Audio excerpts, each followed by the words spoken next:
André Comte-Sponville, Montaigne, pour vous, c'est un peu plus que Montaigne. C'est un compagnon de vie, c'est un compagnon de route.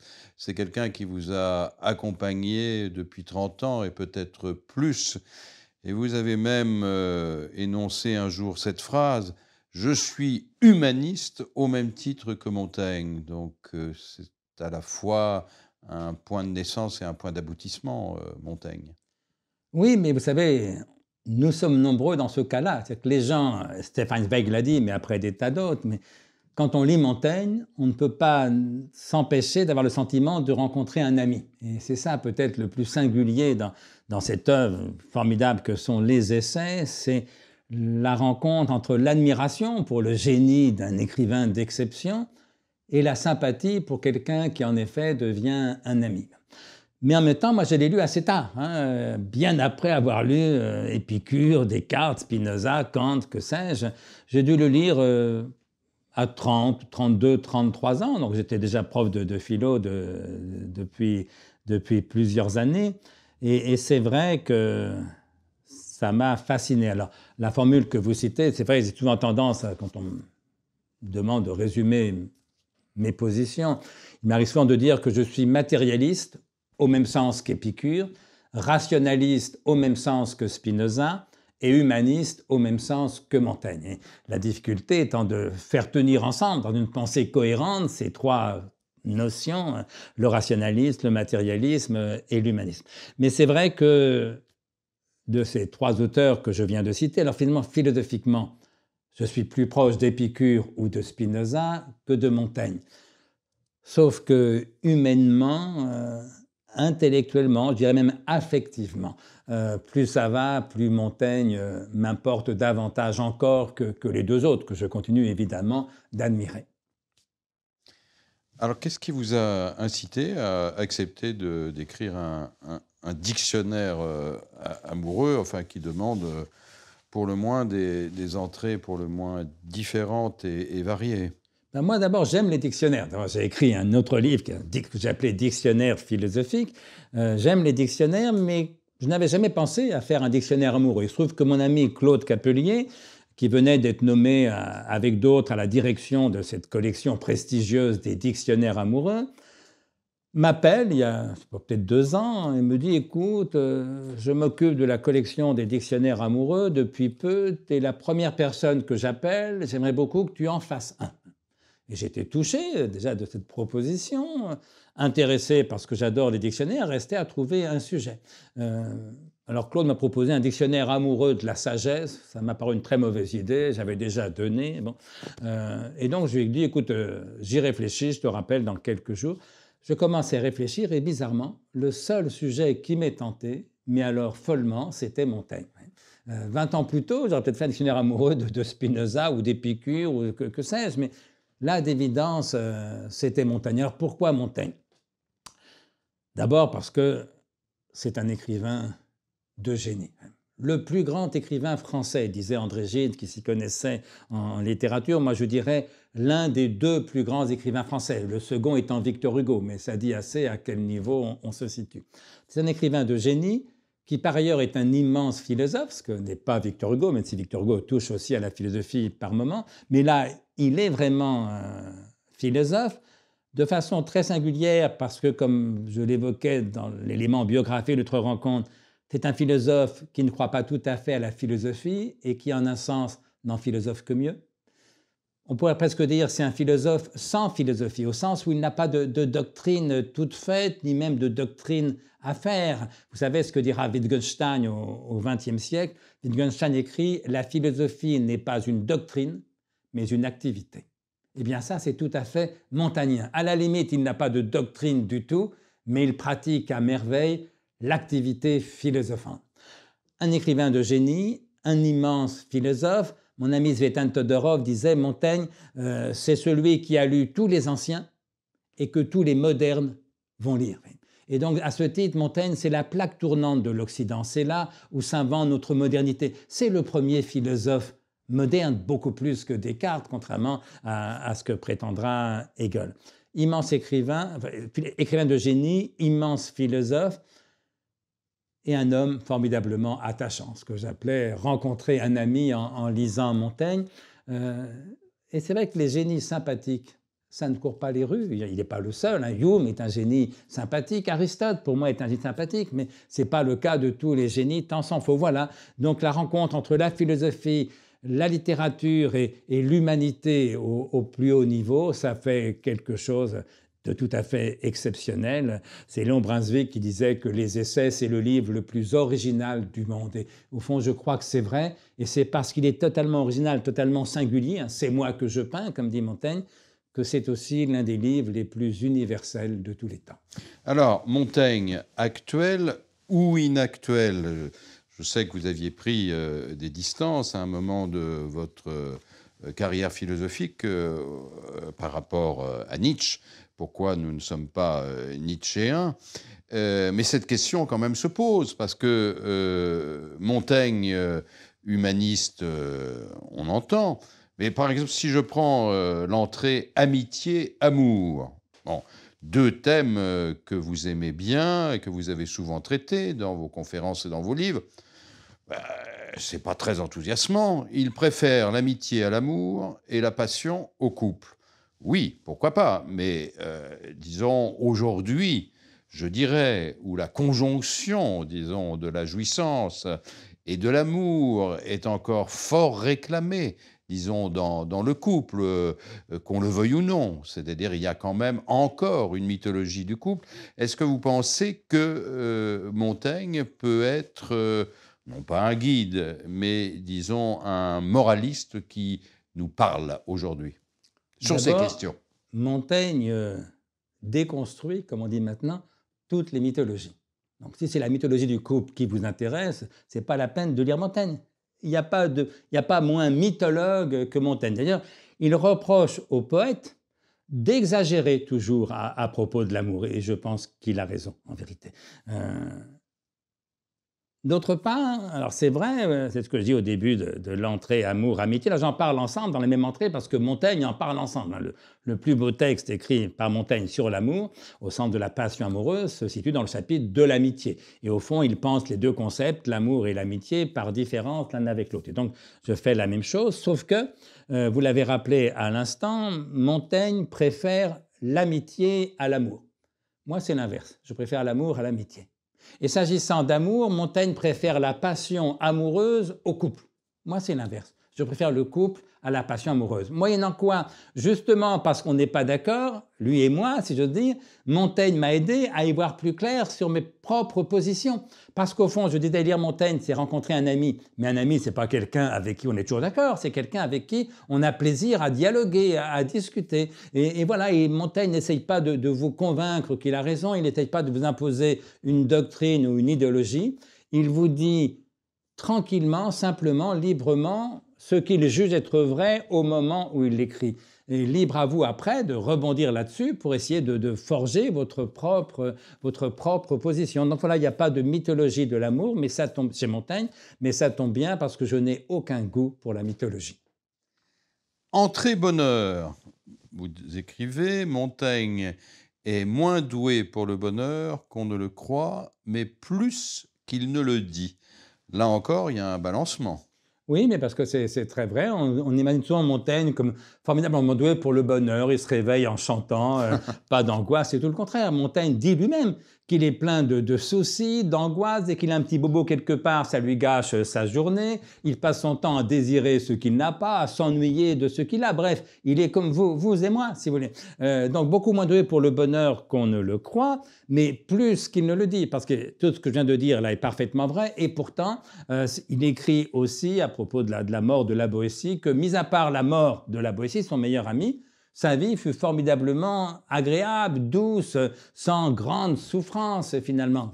Et donc voilà, il est dans une espèce d'entre-deux. Mais là aussi, j'aime beaucoup ça, c'est que autant les poètes exagèrent toujours sur l'amour, par exemple, autant les philosophes exagèrent presque toujours sur le bonheur, la sagesse, le salut, la béatitude. Autant Montaigne se tient dans ce qu'il appelle la voie du milieu. Et la voie du milieu, c'est refuser les extrêmes qu'il soit poétique sur l'amour, qu'il soit philosophique sur la sagesse, bref, il y a un réalisme foncier. Et finalement, plus ça va, plus je vieillis finalement, et plus c'est la réalité qui m'intéresse davantage que les idées. Et d'ailleurs, c'est pour ça que Montaigne est tellement actuel, c'est que les idées vieillissent, les doctrines vieillissent, les idéologies vieillissent. Mais Montaigne, à la limite, n'a pas de doctrine. Il a des idées, mais qu'il présente comme ça à l'essai, hein, pour reprendre le titre de son livre. Et c'est parce que Montaigne écrit au plus près de lui-même qu'il est si proche de nous. Parce que les idées vieillissent, les doctrines vieillissent, l'humanité ne vieillit pas. Et ce qui est formidable quand on lit Montaigne, c'est de rencontrer un être humain exceptionnel par le talent littéraire, par l'intelligence philosophique, par une espèce de sympathie foncière, mais c'est d'abord un être humain. Et de ce point de vue, la rencontre de Montaigne, oui, c'est une aventure humaine, intellectuelle, spirituelle, dont je ne vois pas beaucoup d'équivalent.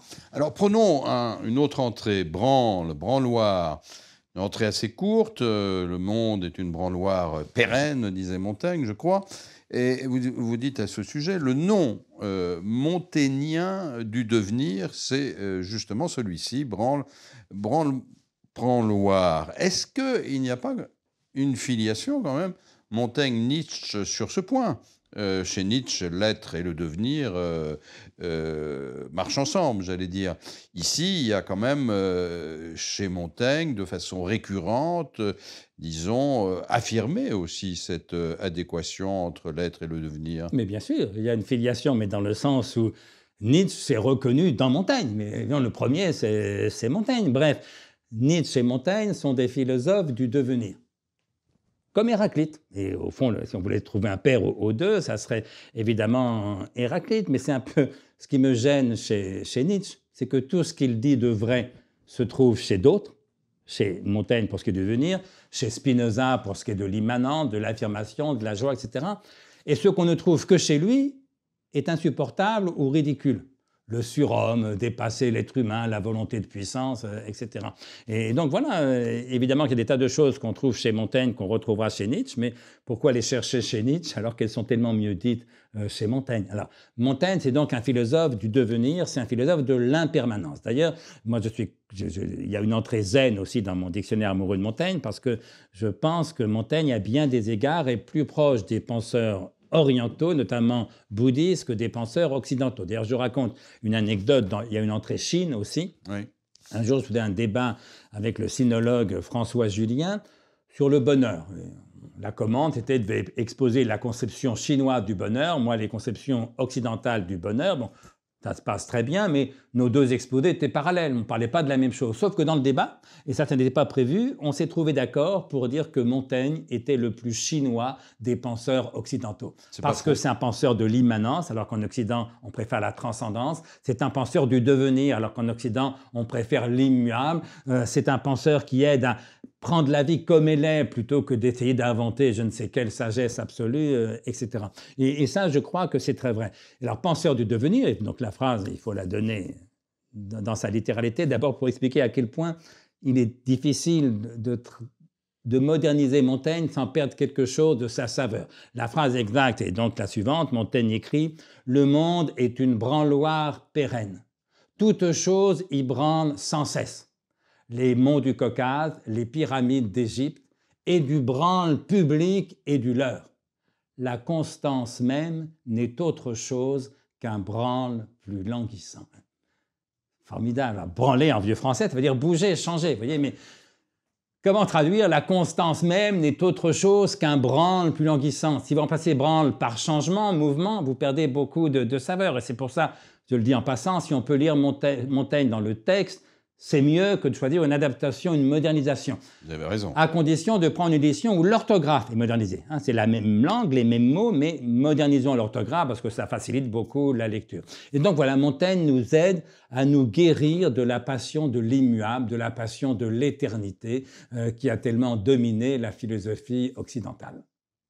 Néanmoins, vous posez la question vous-même et elle taraude parfois certains de ses lecteurs. Montaigne est-il conservateur? Il l'est de fait, par horreur de la nouvelleté, comme il dit. Il faut dire qu'il a été un peu traumatisé par les guerres de religion. Les guerres de religion qui résultent d'une innovation formidable qu'on appelle la réforme, le protestantisme. Et devant les horreurs des guerres de religion, rappelons 3000 morts en 48 heures, rien qu'à Paris, la Saint-Barthélemy. 3000 protestants assassinés en 48 heures à Paris. Pour Montaigne, évidemment, c'est l'horreur, lui qui est catholique, mais catholique modéré, donc beaucoup plus proche d'un protestant modéré que d'un extrémiste catholique. Traumatisé par cette nouveauté, la réforme, il se dit au fond, quand quelque chose marche à peu près, pourquoi vouloir changer? Alors évidemment, pour le progressiste que je suis, je préférerais que Montaigne soit quelqu'un qui pense que l'histoire avance par son mauvais côté, comme disait Marx, mais dans le bon sens, vers le progrès, mais ce n'est pas le cas. Et en même temps, ce n'est pas non plus un penseur réactionnaire. D'ailleurs, les protestants, et comme tous les fanatiques, on le voit aujourd'hui dans le monde islamiste, prétendait retrouver un état antérieur, retrouver la pureté évangélique des débuts. Vous voyez, et donc la nouveauté, le protestantisme, était réactionnaire par volonté de retrouver une espèce de pureté originelle. Vous voyez. Et donc Montaigne est conservateur parce qu'il se méfie des innovations dont il a vu les terribles dégâts. Il n'est pas du tout réactionnaire, mais je dirais qu'il nous donne des raisons d'être progressiste. Parce que quand on voit le monde qui était le sien, on ne peut pas ne pas voir les immenses progrès que nous avons parcouru en un peu plus de 4 siècles, si vous voulez. Et donc voilà, Montaigne est objectivement conservateur, pas réactionnaire, mais objectivement conservateur. Et à chaque fois que je lis Montaigne, j'y trouve de nouvelles raisons d'être progressiste. Il met la coutume au centre de son anthropologie. C'est la suite de ce que vous venez de dire. Oui, en partie. C'est aussi ce qui fonde son relativisme. Vous savez que Lévi-Strauss, qui adorait Montaigne, lui s'aigrée d'avoir pensé le relativisme culturel jusqu'au bout. Relativisme sans appel, disait Lévi-Strauss. Je ne suis pas sûr que c'est absolument sans appel, mais oui, Montaigne est un penseur relativiste parce qu'il pense que chacun appelle barbarie ce qui n'est pas de son usage. Et donc, ce qu'on croit être naturel, en vérité, est simplement un effet de la coutume. Et c'est pour ça qu'il va prendre la défense des Indiens d'Amérique, des Amérindiens, contre les conquistadors très catholiques des armées espagnoles et portugaises, en l'occurrence. Vous voyez. Et en même temps, il le fait au nom d'un universel. C'est pour ça que le relativisme sans appel n'est pas forcément si sans appel que ça, parce qu'il y a deux universalités chez Montaigne qui résistent. L'universalité de l'humanité. Tout homme porte en lui la forme entière de l'humaine condition. J'embrasse un Polonais aussi bien qu'un Français. On pourrait citer moult phrases où Montaigne assume cet humanisme au sens où l'humanité est une donnée universelle. Et puis l'universalité de la raison. Si même la raison est toujours incertaine, Montaigne n'est pas un dogmatique, c'est un sceptique, mais il pense qu'il y a une raison universelle en tout homme non dénaturé. Et donc, c'est pour ça qu'il est, à mon sens, au cœur des débats contemporains autour de l'universalisme et du relativisme. Montaigne est l'un des rares qui soit à la fois relativiste et universaliste. Et comme c'est aussi ma position, je m'en réjouis fortement. Relativiste s'agissant des valeurs, parce que pour ce qui me concerne, je ne suis pas du tout relativiste s'agissant de la vérité. Je pense que la vérité est absolue presque par définition, la connaissance non, mais que la vérité est évidemment absolue. En revanche, que toutes nos valeurs soient relatives, j'en suis convaincu, ça n'empêche pas d'être aussi universaliste. Et voilà, être à la fois relativiste et universaliste, c'est l'un des points, je crois, les plus actuels de la pensée de Montaigne. Alors vous l'avez fréquenté, ai-je dit, plusieurs décennies, et à la question de la croyance ou pas en Dieu, vous répondez: Montaigne croyait-il en Dieu? Je n'en sais rien. Et j'ajoute, personne ne le sait, parce que c'est objectivement vrai. Alors, je cite la plupart des grands commentateurs sur cette question pour montrer qu'ils ne sont pas d'accord entre eux et que donc, en tout état de cause, il ne s'agit pas de savoir, il s'agit d'opinion. Oui, mais parce que, à supposer même, ce que je ne crois pas, mais à supposer que Montaigne ait été athée, il n'aurait pas pu le dire, puisque s'il l'avait dit, il risquait d'être brûlé vif, il n'aurait jamais pu, bien sûr, publier les essais. Et donc, à une époque où une profession de foi athée risquait de vous mener à la mort, si vous voulez, évidemment, toute profession de foi catholique est forcément sujette à caution. Alors, puisqu'il n'y a pas de savoir, on en est réduit à se faire une opinion. Alors, mon opinion sur la question est assez proche de celle que que donne Marcel Conche. Dans un de ses livres, Marcel Conche écrit, enfin, il cite d'abord Montaigne. Montaigne écrit « Nous sommes chrétiens au même titre que nous sommes ou périgourdins ou allemands ». Et Marcel ajoute, dès lors que Montaigne est incontestablement périgourdin, il est tout aussi incontestablement chrétien. Et je crois que c'est vrai. Montaigne va à la messe, Montaigne récite le Notre Père, etc. Bref, il ne ment pas quand il dit qu'il est catholique. Mais dès lors qu'il sait qu'il est catholique parce qu'il est périgourdin, autrement dit par le hasard de la naissance, à savoir qu'on est catholique par hasard, ça n'empêche pas d'être catholique. Mais on n'est pas catholique au même sens quand on sait que c'est lié au hasard de la naissance que quand on croit qu'on est catholique parce qu'on a reçu une grâce du Très-Haut ou parce qu'on sait que le catholicisme est la vérité. Montaigne, lui, sait qu'il ne sait pas. Il est sceptique. Et donc, il est exactement sceptiquement chrétien. Et ça me parle, parce que moi, quand j'étais jeune catholique, en quoi j'ai perdu la foi vers l'âge de 17-18 ans, mais bien sûr, j'ai compris très vite, moi aussi, que j'étais catholique parce que j'étais né dans un pays catholique. J'aurais été indien, j'aurais été hindouiste, j'aurais été iranien, j'aurais été musulman, etc. Je ne cessais pas pour autant d'être catholique, voyez, mais mon catholicisme, forcément, était nuancé d'une part de scepticisme. Voilà, eh bien, je crois que Montaigne, c'est ça, il est sincèrement chrétien et sceptiquement chrétien. Et il faut tenir les deux bouts de la chaîne pour comprendre quelle est sa vraie position. Et donc, je suis convaincu qu'il ne ment pas quand il récite le Notre Père, il ne fait pas semblant d'être chrétien, mais il ne prétend pas non plus savoir que le Dieu des chrétiens est le vrai Dieu.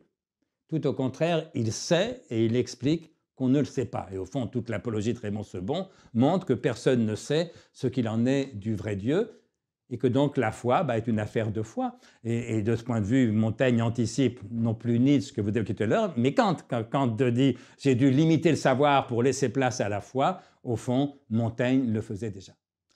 S'agissant des femmes, vous dites qu'il épouse les préjugés de son temps. Il ne va pas au-delà? Il les épouse un peu à minima, c'est-à-dire qu'il est beaucoup moins misogyne que ne l'était la plupart des gens, moins machiste sans doute, si on reprend le vocabulaire qui est le nôtre, mais il partage quand même un certain nombre de préjugés sur le fait que les femmes sont plus faibles que les hommes, y compris intellectuellement, qu'elles sont plutôt vouée au ménage, au sens de la gestion de la vie de famille, pas la femme de ménage, mais le ménage, c'est la gestion des biens de la famille pour Montaigne, plutôt qu'à la vie intellectuelle, mais sans excès, parce qu'il pense qu'il est très bien que les femmes lisent, sachent lire, lisent des livres d'histoire, de philosophie. Il ne prétend pas les enfermer dans leur cuisine, précisément. Mais ce qui est très frappant, c'est que si Montaigne n'est pas féministe, voilà, hein, il est sans doute moins misogyne que la plupart de ses contemporains, mais il n'est pas pour autant féministe. Il a formé la première féministe de France, qui est Marie de Gournay, une jeune fille de 18 ans qui, lisant les essais de Montaigne, est bouleversée d'admiration, demande à le rencontrer, elle va devenir son amie, sa fille d'alliance, comme dit Montaigne. Et donc c'est très frappant que Montaigne est tellement libre d'esprit que s'agissant de la question féminine, si l'on peut dire, sans être féministe lui-même, il a contribué très fortement à l'éclosion de celle qui est objectivement la première de nos féministes, Marie de Gournay, qui publiera notamment 2 livres parmi d'autres, mais un qui s'appelle « Égalité des hommes et des femmes ». Il fallait quand même l'oser à la fin du XVIe siècle, au début du XVIIe siècle, et l'autre qui s'appelle « Grief des dames ». Et dans les 2 cas, c'est des livres très, très étonnants. J'en cite un extrait dans mon dictionnaire amoureux, et ma compagne, lisant cet extrait, me dit « c'est incroyable, on pourrait dire la même chose aujourd'hui ». S'agissant de la mort, est-ce que vous pensez qu'on a raison de comparer souvent les propos et les réflexions de Montaigne sur la mort, et notamment la mort apprivoisée, avec ceux de Philippe Ariès, quand il parle précisément de la mort apprivoisée au Moyen-Âge et au XVe siècle? Bien, faute d'avoir lu Philippe Ariès, je n'en sais rien. Ce que je sais, en revanche, c'est que la façon dont Montaigne parle de la mort sonne pour moi terriblement vrai. Alors, il y a deux tonalités différentes. Dans certains essais, les plus stoïciens, souvent les plus anciens, mais pas toujours les plus anciens. Dans les plus stoïciens, Montaigne veut qu'on pense toujours à la mort, pour se roidir contre elle, comme il dit. Et puis dans d'autres essais, souvent les plus tardifs, mais pas seulement, au contraire, il dit au fond, à quoi bon apprendre à mourir, puisqu'on est certain d'y parvenir. Il ne le dit pas comme ça, mais c'est au cœur de sa pensée. Je ne sais plus quel vieil écrivain français, qui est un vieil enseignant aussi, que j'ai vu à la télévision, disait un jour, au fond, la mort, c'est le seul examen que personne n'ait jamais raté. Eh bien, c'est au cœur de la pensée de Montaigne, qui dit la chose autrement, mais très joliment.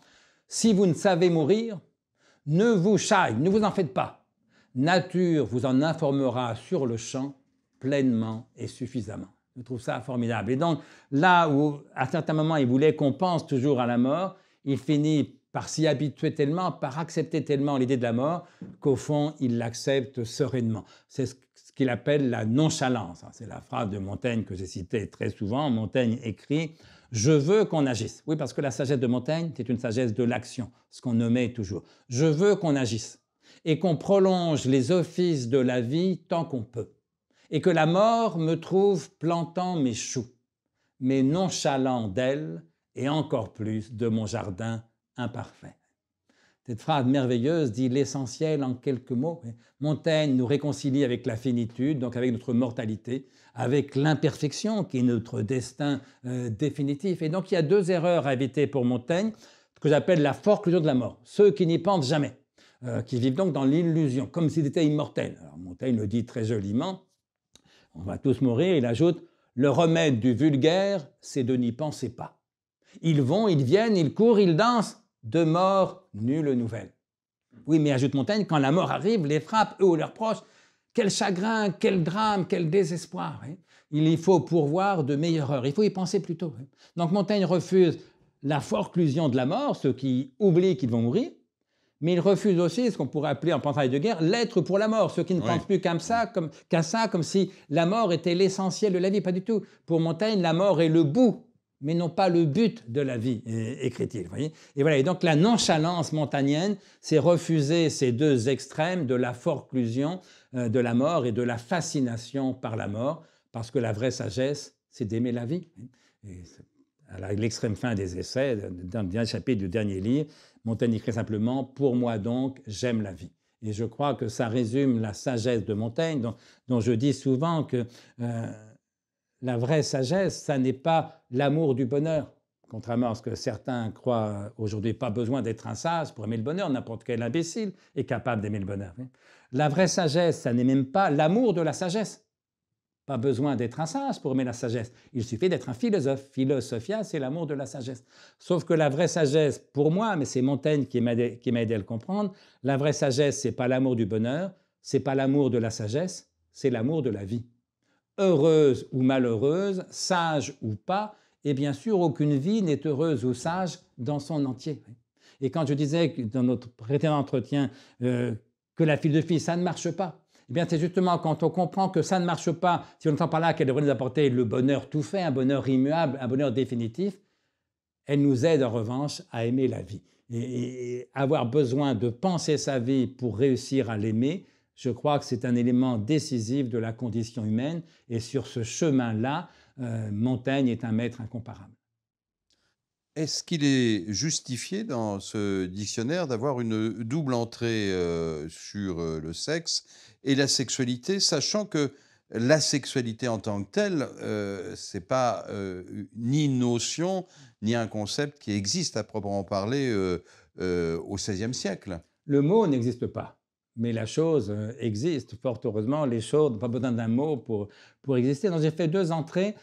Une, sexe, pour dire que Montaigne est mécontent du sien, en prenant sexe en tant qu'organe. Il le trouve trop petit, il le trouve inobédient, c'est-à-dire désobéissant. Eh bien oui, le sexe n'obéit pas à la volonté.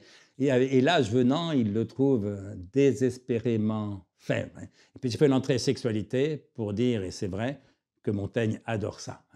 Et que le plus beau texte, à mon sens, qu'aucun philosophe ait jamais écrit sur la sexualité, c'est le chapitre qui s'appelle « Sur des vers de Virgile », 3 à 5, donc livre 3, 5e chapitre. Sur la sexualité, Montaigne est éblouissant de vérité, simplement. Il n'en fait pas une mythologie, là encore, il ramène la chose à sa simplicité, à sa complexité, en même temps à ses nuances.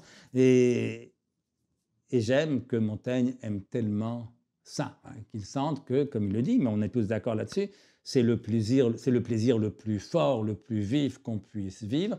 Tous les autres plaisirs dorment par comparaison avec celui-ci, et qu'il en parle avec tellement de liberté, tellement d'humour, tellement de chaleur. Je crois que là encore, c'est une leçon de vie. Et donc voilà, Montaigne est mécontent de son sexe, surtout l'âge venant, et on peut le comprendre, et il adore la sexualité. Et il faut prendre les deux ensemble pour comprendre ce que Montaigne a de singulier, parce qu'il n'y a pas beaucoup de philosophes qui se soient plaints de leur sexe et qui aient dit tellement de bien de la sexualité.